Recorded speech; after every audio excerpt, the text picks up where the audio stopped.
the city of Lagos there is still a poor level of Be the first to know. From the north, south, east, west and around Africa, we break the news. One Nigeria. Now you can catch all the actions live as the news spreads. We are Core TV News. Welcome to Core TV. 24-hour news station.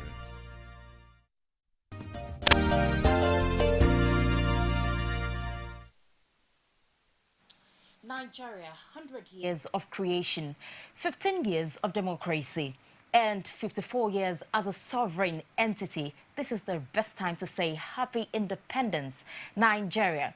And you know, it is said, teach us to number days that we may incline our hearts to wisdom. And today, celebrate we shall, but review we must do, because putting that side by side will help us as a nation. And that is how we start today, Independence Special. I am Ebulomo Adekunle. I'm not alone in the studio. I've got fellow compatriot, Nifemi Oguntoye. Happy Independence. You know, your intro is giving me some kind of a goose pimples here, and I feel like proud to be a Nigerian. Nigeria you is should 54. Be. 54. And, you know, there are lots of suggestions, a lot of controversies in the air. Some are saying there should be a revolution by now. Some are saying there's nothing really worthy of celebration. While Mr. President on his presidential broadcast this morning was rolling out, took that time out to reel out some achievements of his administration. And when you look at them, you see it's more like a silver lining in our dark cloud. Of course, I understand that we are in the middle of a lot of challenges as a nation. Security, education, you know, it's just nameless. But the fact that we are still together as an entity called Nigeria after 100 years of amalgamation of the southern and the northern protectorate, and then now we're talking about 54 years after independence, it is worth celebrating. Exactly, Nifemi, when you talk about the indivisibility of Nigeria, Nigeria appears to me as a country that can never go apart. You know why I said so? Because there are other countries that have not faced just half of what this country has faced.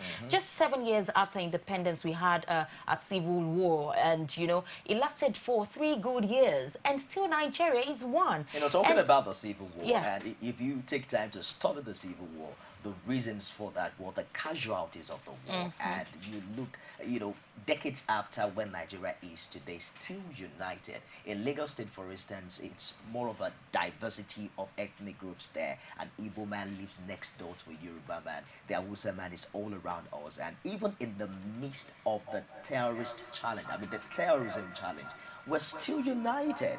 And I think that is one major strength that probably Nigerians are not considering. You know, you listen to comedians, and though they try to really tell us as a joke that Nigerians don't die, it appears to be the truth. We don't die. And I was listening to an analyst earlier on who was saying, who was meant to analyze Nigeria now and before. And you know, we're used to statements such as the good old days. We used to think our parents had the best of life and all of that. But the man, an aged man, was saying that no, the population wasn't as big as this. Then, you know, jollof rice used to be a December thing. When it's Christmas, people want to eat jollof rice. It's no longer a big deal. And, you know, putting our population... I also want to balance you there. Not a big deal for you as an individual. For some Nigerians, it might still be a big deal. There are still I'm going there. But comparing our over... Because some would even tell you that we're over 170 million people. And the resources made available. And putting our country side by side to other West African nations, we're not doing too badly.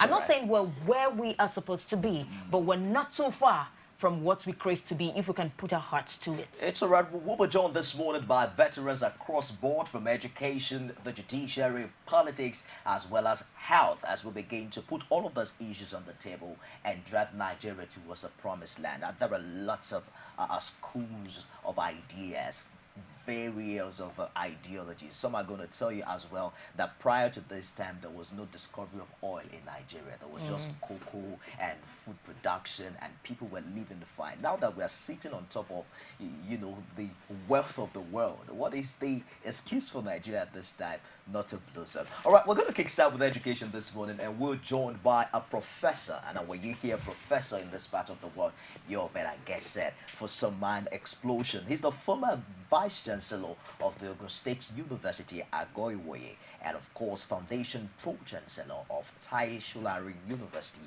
of Education, Ichagun Ijebuode, and as well as being a professor of sociology, Professor Olatunji Oyeneye. Good morning and happy Independence to you. Good morning, and same to you. How are you today? I'm fine. You look even finer than. I mean, someone with all of these credentials should look so aged by now, you know. Because of the books. Probably because of the books. All right, but let's start like this. 54 years after independence, should we celebrate? Are we talking generally or are we talking about education? Of course, let's stick to education. Education, we should not celebrate. We should not celebrate. It should be a period of sober reflection. I don't know when you graduated, but if you go back to our schools now, we don't have schools. We don't have schools at all. So this is not the time to celebrate.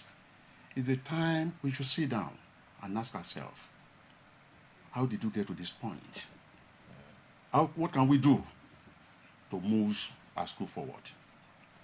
Our schools are not schools anymore. And I don't think we should go back talking about what has happened, the decay and what have you. Everybody knows that.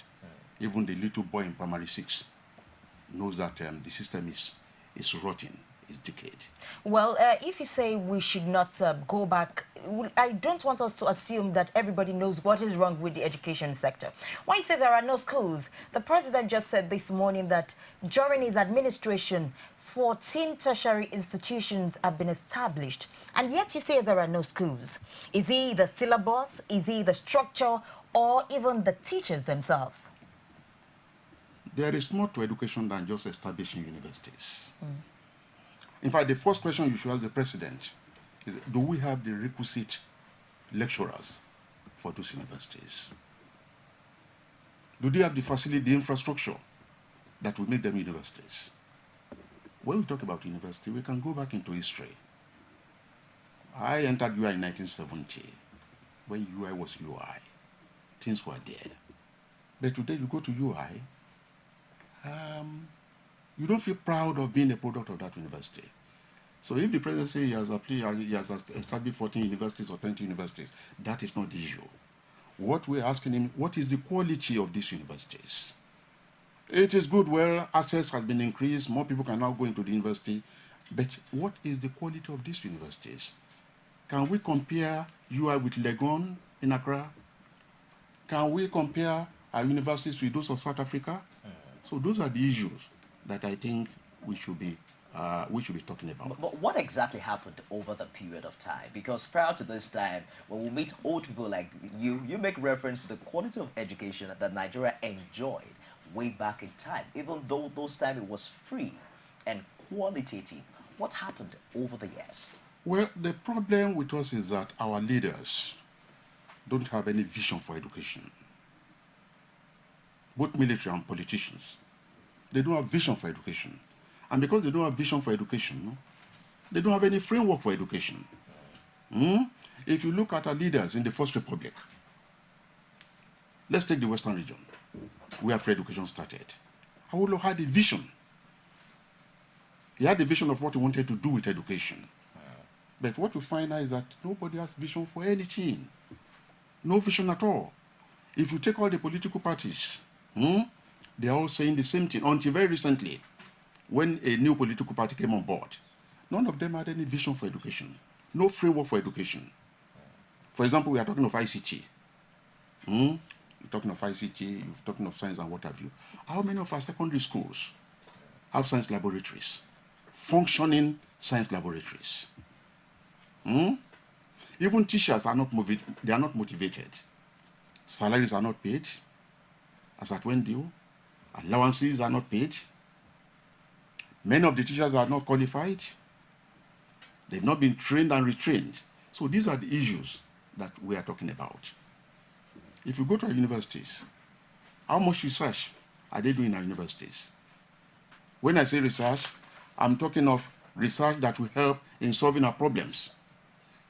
In the area of education, you talked about security, you talked about health, housing.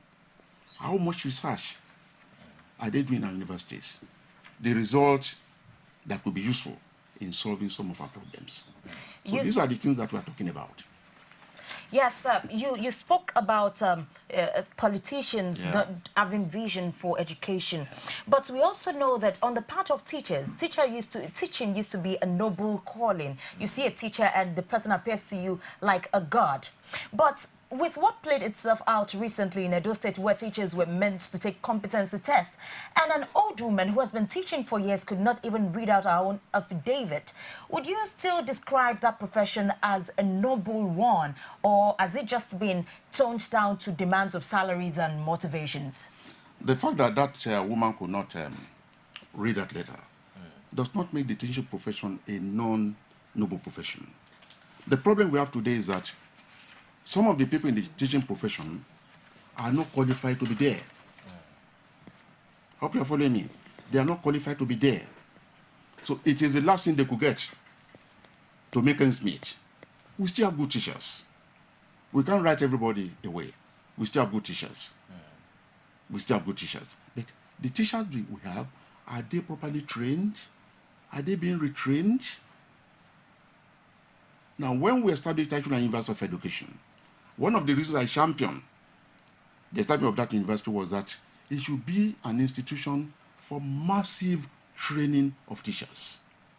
Because if you have the best university, beautiful secondary school, and the teachers are not there, you've had nothing. So our plan was that, look, we'll use that university to train and retrain teachers, primary school teachers, secondary school teachers, teacher training, colleges of education teachers, technical college and what have you, so that they can become useful. You have some pupils in primary schools, they cannot write their names. They cannot write their names. It is painful. You have some teachers who cannot speak English. The question you ask yourself, how do they communicate with their students? So these are the things that we're talking about. And that is why I said most of our politicians, most of our political parties don't have any vision for education until very recently when UPN, maybe you've heard of UPN, Unity Part of Nigeria, when UPN came on board. I've looked at the manifesto of all the other political parties. The only political party in the country today that has any vision for education, that has any framework for education, is the Unity Party of Nigeria. Let's touch on tertiary institutions for a while, because Good. You are a former Vice Chancellor Good. As well as a Foundation Pro-Chancellor. Yeah. At the time in our history as a nation, there was an evolution of private universities. How would you describe the impact of this privatization on the quality of education? Because some on one side are saying it has affected the quality of education in the public sector, and then on the other side where you have quality, the average Nigerian who do not have the means, the financial means, cannot access it. Well, private universities is not meant for everybody. There are public universities. Those who cannot afford private universities will go to public universities. But I will say that the private universities have contributed to the development of education in this country. They've increased access. They've made more opening for our young girls and boys to attend university. And apart from that, I think they still have the basic infrastructure. They have laboratories, they have reagents, and they have high-quality teachers. Is it possible that at a point in time there was a massive move of resources, call it financial or academic, from the public to private schools? No. Private universities are licensed by the Nigerian Universities Commission. And before you can get your university license, you must meet some basic requirements. Do you have the building? Do you have the lecturers? Do you have the laboratories? All these things must be there before your university can be licensed. The government has nothing to do with private universities. No, it's the same thing I'm talking about. For instance, certain politicians who have ruled at one point or the other now have private universities. Is it possible that resources that are meant for public universities, one way or the other, passed hands, and of course that has perforated the quality of education? Even the manpower, in a case where lecturers become consultants in private universities. Because you see, lecturers, professors like you, permit me to say that, who teach in public universities also now have appointments with private universities. There's nothing stopping a professor from taking a part-time job with a private university, as long as your main job in your main university is not affected.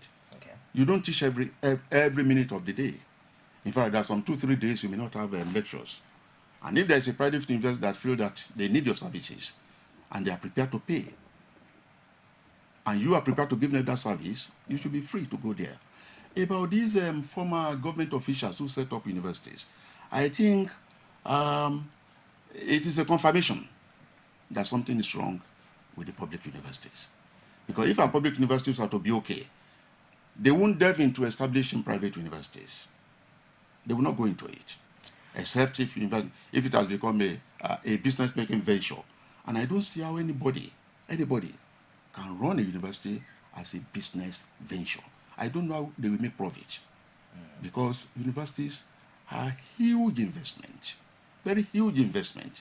I'm talking of universities that are universities, huge investment, because your laboratory must be well equipped, and some of the things that you use there, you must be changing them from time to time.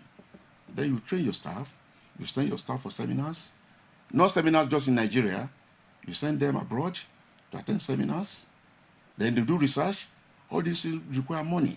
So I don't see how somebody will run a private university and expect to make a profit. I don't know. Let's talk about recently we've been having incessant strikes by unions to talk about ASU and ASUP. I want to ask what the moral justification of taking strike action so often is on the part of the teachers, considering the fact that we have an idea of how much even each university generates. Internally, yes. ASU was on strike for 6 months last year. ASUP just got away from over 11 months yes. thereabout. I mean, what is wrong? You see, if you are not in the system, you can't appreciate the enormity of the problem in our institutions. You see, when these unions go on strike, it's not just because of salary. They want to have equipment with which to practice their trade. Yes, you can pay me my salary. I want to work under an environment that is conducive to teaching and learning. In some of these institutions, the lecture rooms are so bad that you begin to ask yourself, is this a tertiary institution? Is this a university? So what these people, anytime as you go on strike, what people say is that, oh, they want to increase. There is more than salary issue in our universities.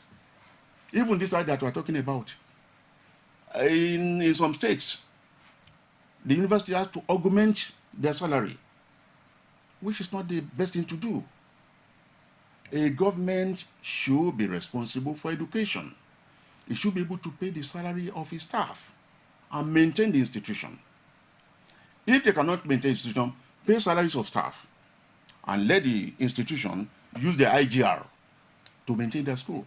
But it's obvious that all these incessant strike actions have not in any way solved the challenge of these institutions, because we noticed that they suspend it, call it off, and come back again on the same issues. I've said, if you are not in the system, you won't appreciate what is going on.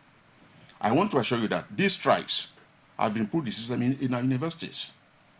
Apart from salaries, there are so many allowances that workers now get in the university. It's as a result of the strike. It's all right. Let us if the government answers them, look, you reach an agreement with a union, and the government fulfill its own part of the agreement, there'll be no need to go on strike. But when they sign this agreement with the unions, the government will renege. Naturally, the unions will cry out. And I want you to know that before this union go on strike, they give warning notice. It is when the government refuses to answer them that they declare strike. Nobody wants strike. In fact, what you find now is that a course that will be 6 years or 5 or 4 years, you find students spending 6, 7 years for a 4-year course. Let's quickly Nobody cash likes in. it. Let's just before we round up, let's quickly cash in on your wealth of experience. One of the major challenges of Nigeria now is unemployment. Much more challenges underemployment. The fact that we have graduates who cannot live up to their expectations. What do you think can be done? Just a minute. To start with, I've been saying something for years. There is no linkage between our tertiary institutions and the users of their product. There is no linkage between the institutions and the users of their product. You are in mass communication. Assuming there is a mass communicator here. Universities want to know, how is our product doing there? The product that we are giving out, are they the right people for your job? That one is not there. And until we start doing that, there is ITF. ITF should be able to do continuous assessment. If there is the need for us to review our curricula, we will do. But that type of linkage is not there. And until we're able to get it, it's going to be difficult. Thank you very on much. The issue, on the issue of unemployment, there are so many things we can do. One, the issue of electricity is very, very important. Most of the industries that will create jobs are out of this country. Government cannot create jobs. In fact, it's not the duty of the government to create jobs. It's the private sector that will create jobs. But many of this private sector are not working up to capacity. In fact, many of them have left the country. And let me put it again. I talked about UPN. We are not here to discuss politics. But I want to assure you that the UPN has a program. If eventually we are able to win election, at least in 1 or 2 states, we have a program which we want to put in place whereby our youths, boys and girls, after graduation, we have something doing. No, maybe the next time we'll bring you. Professor would have to, yes, come pay us for campaign. You'll come pay us for campaign. You just pay Court TV some, very little amount of money that we can promote UPN for It's you. okay. Professor We'll do that. Olantunji We'll do that. as a former Vice Chancellor of Ogun State University, Agoiwe, Foundation Projects of Tai Sholari University of Education. I must confess that you shared some ideas with us that are brand new and that are really, really laudable. As example is the linkage between the university and their product. Exactly, because one of the many questions we ask is, how does our education system provide for the developmental needs of the country? Exactly. When people just go to read and they don't know how to practice it eventually, that's sad. When the white men were here, when the white people were here, they gave us grammar schools to teach us English. Now we need technology, and not much of that is coming from our university. Thank you very much for your time, Professor. We hope that when next we call you, you'll join us. I will surely join you. We'll take a break. It's Independent Special. We'll be back with more. Radio Kodak is exclusive to Core TV News. Don't go away. Rise, oh come patriot, Nigeria, call obey to serve.